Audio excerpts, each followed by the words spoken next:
SS Rajamouli బాహుబలితో సృష్టించిన ప్రభంజనం మామూలుది కాదు. అది ఎంతవరకు తీసుకెళ్లింది అంటే దంగల్ సినిమాను ఏకంగా 9000 థియేటర్లలో రిలీజ్ చేసేంత వరకు తీసుకెళ్లింది. అదేంటి, బాహుబలికి దంగల్కి ఏంటి సంబంధం అనుకుంటున్నారా? ఏం లేదండి, మన టాలీవుడ్ మిస్టర్ పర్ఫెక్ట్ ని బాలీవుడ్ మిస్టర్ పర్ఫెక్ట్ సీరియస్ గా తీసుకున్నాడు. ఇంతవరకు హైయెస్ట్ గ్రాస్ లో అమీర్ ఖాన్ నటించిన సినిమానే మొదటి స్థానంలో ఉండేది.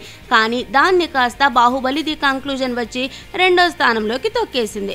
దానికి మన అమీర్ ఖాన్ ఈగో ఒప్పుకోలేదు. ఇంకేముంది, భారీ హిట్ అయిన తన దంగల్ మూవీని చైనాలో 9000 థియేటర్లలో రిలీజ్ చేస్తున్నాడు. మన బాహుబలి మొత్తం కలిసి 9000 థియేటర్లలో రిలీజ్ చేస్తే దంగల్ ఒక్క చైనాలో మాత్రమే 9000 థియేటర్లలో రిలీజ్ చేయడం విశేషం. దీనికి కారణం అమీర్ ఖాన్ కు రికార్డుల పిచ్చి ఉన్న విషయం అందరికీ తెలిసిందే. మొదట రికార్డులు క్రియేట్ చేసిందే అమీర్ ఖాన్. మన టాలీవుడ్ హీరో బాలీవుడ్ హీరోని రికార్డుల కలెక్షన్ విషయంలో తొక్కేయడంతో అమీర్ ఖాన్ ఈ పని చేశాడు. చైనాలో శుక్రవారం రిలీజ్ చేస్తే 3 రోజులు కలిసి వస్తుంది అనుకున్నాడేమో, కానీ ఆ 3 రోజుల్లో 50 కోట్లు మాత్రమే కలెక్ట్ చేయగలిగింది.